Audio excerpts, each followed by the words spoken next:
Me? You want me to teach you how to play the game? Oh, I'm flattered and I'd love to. I'm Ryan from How I Roll, and in this Rip Up the Rules, I'm going to teach you how to set up and play Vengeful Dragons so that you can raid your opponent's hordes, set deadly traps, and claim victory as the ultimate Dragon Master without even glancing at that rule book. So go ahead and rip it up.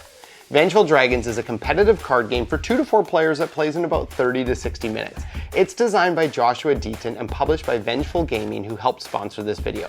There's always room at the table for you, so come grab a seat and let's dive into this treasure hoarding, trap setting, raider sending adventure together.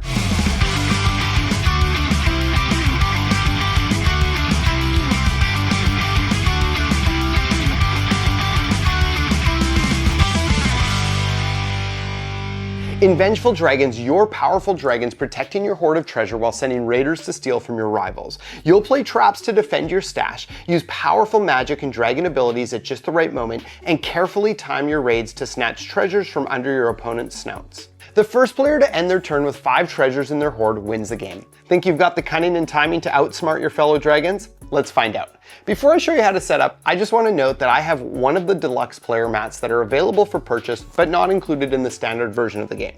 So I'll be setting up one player on that mat and the other without, so you can see how it works with and without the play mat. Here's how you set up the game. Give each player a player mat if you have them. Next, set aside all treasure and dragon cards and then gather all of the remaining cards into a single deck. Add 3 treasure cards to the deck for each player in the game. So since I'm setting up for a 2-player duel, I've added 6. Then shuffle all the cards in this deck together. Each player takes one of the remaining treasure cards and places it in front of them as their starting treasure hoard. Then each player takes one dragon card and places it beside their hoard. Put any unused treasures and dragon cards back in the box. Deal 5 cards from the deck to each player. That's your starting hand. To determine the first player, everyone rolls this 20-sided die, also known as a d20, and the highest number goes first. If it's a tie, roll again. And again if it's a tie, and again, and again, and just stop tying. Give the starting player the d20, and just like that, you're set up and ready to start hoarding treasure. Vengeful Dragons is played in turns, beginning with the starting player and moving around the table clockwise.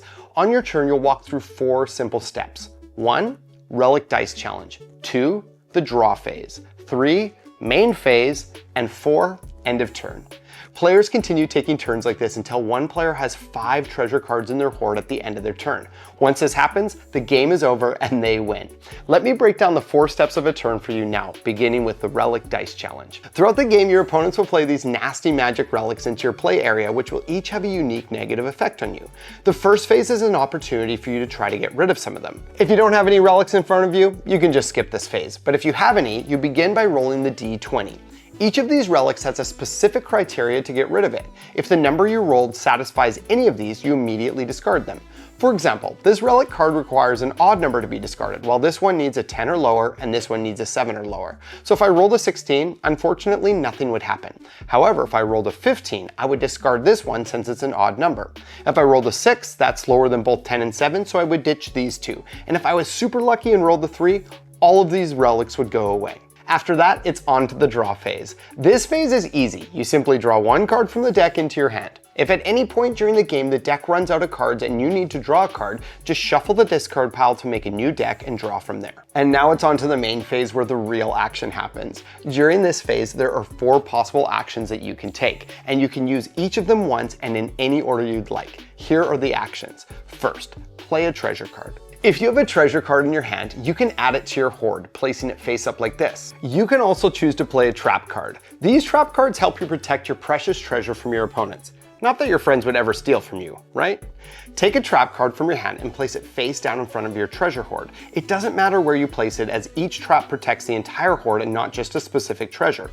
You can never have more than 5 traps in play. Your third option is to discard a trap card. If you feel like one of your traps has run its course and overstayed its welcome, you can take one of your trap cards from in front of your hoard and put it in the discard pile. And lastly, you can send a raider to attempt to swipe a treasure from one of the other players. Take a raider card from your hand and place it face up in front of one of your opponent's hoard area, placing it in front of a trap card if they have any. Now, there are a few different outcomes of sending a raider based on what your opponent has going on in their hoard area, so let me walk you through the possibilities.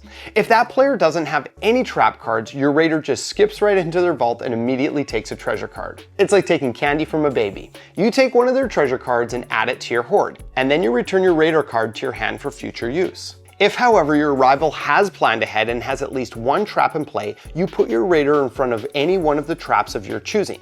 If the trap is still face down, flip it face up. You'll notice that each raider card has these 5 different glyphs on them in green, yellow, and red, and each trap card has one of them in purple. The purple glyph on the trap card represents the symbol your raider needs in order to disarm the trap and get to the treasure. But the colors of the glyphs on each raider represents their strength or ability to deal with each of the 5 symbols. If the matching symbol is green, that means your raider is ready to deal with the challenge. If it's yellow, maybe not so much. And if it's red, they're going to fail miserably. So here's how each of those scenarios would go down. If the purple glyph on the trap is the same as your raider's green symbol, you discard the trap, steal 1 treasure from that player's hoard and place it in your hoard, and then return the raider back to your hand. Epic success. If the matching glyph is yellow, you still discard the trap and get the raider back to your hand, but you unfortunately don't get a treasure this time.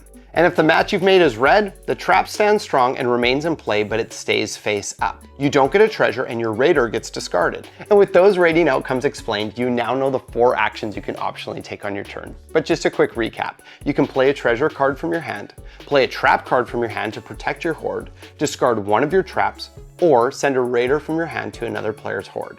Once you've done any number of these actions, up to once each, the main phase is over. However, if you'd rather, you can optionally skip all 4 of these actions and instead just draw 2 cards in order to refill your hand a bit. And the final phase is the end of turn. If any of your relics trigger at the end of your turn, resolve those now. If not, check how many cards you have in your hand. If you have more than 5, you have to discard down to 5. Then pass the d20 to the next player on the left and they begin their turn. And that's almost everything you need to know, except for dragons and magic cards, which is obviously something you want to know about. Magic cards and dragon cards can be played at any time that they're irrelevant, and it can be during your turn or another player's turn. There are 2 types of magic cards, instants and relics. Let's take a look at both, starting with relics. At any point, you can play a relic from your hand into another player's area by their dragon, but a player can never have more than 3 in play. These provide an ongoing negative effect to that player, such as this Withering Roots that won't let you play traps to protect your hoard, or the Grand Cipher that prevents you from adding treasure cards to your hoard. These relics stay in play until that player successfully removes them during their relic dice challenge phase. Instant magic cards provide various effects that take place immediately when you play them, such as this Bargain Hunter that lets you draw 3 cards, or the Unbalanced Trade that causes another player to trade their hand of cards with you, or Disintegrate that completely removes a treasure card from the game. The most common instant magic card though is the No card, which immediately reverses the last action that was taken in the game. This is a pretty rude way to step on another player's toes. Keep in mind that multiple No cards can be played during a turn, and they can even be played to cancel one another out. It can become a real no fest. Make sure you pay attention to the order that these cards are played in so that you can track what all needs to be reversed. Cards that get canceled by a no are returned to that player's hands. And besides magic cards, each player has a dragon card in front of them that they can activate at any point during any player's turn. Each dragon has a unique ability, and the cost to use it is discarding a single card from your hand. For example, if you have Kaldaroth, you can discard a card to destroy a raider that's currently attacking you.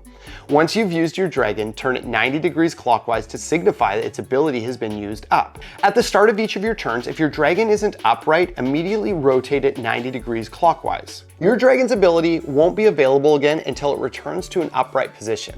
That means that when you trigger your dragon's effect, you won't be able to do so again for a few more turns. Players continue taking turns, going clockwise around the table, walking through the 4 phases of a turn and utilizing magic and dragon cards at any time until one player has successfully accumulated 5 treasure cards in their hoard at the end of their turn. Once all other players have had a chance to use any magic cards or dragon abilities, if they still have 5 treasures remaining, they win the game and are successfully crowned the Dragon King or Queen, while all the other dragons wallow in envy at their incredible treasure collection. And that's Vengeful Dragons without even cracking a rulebook.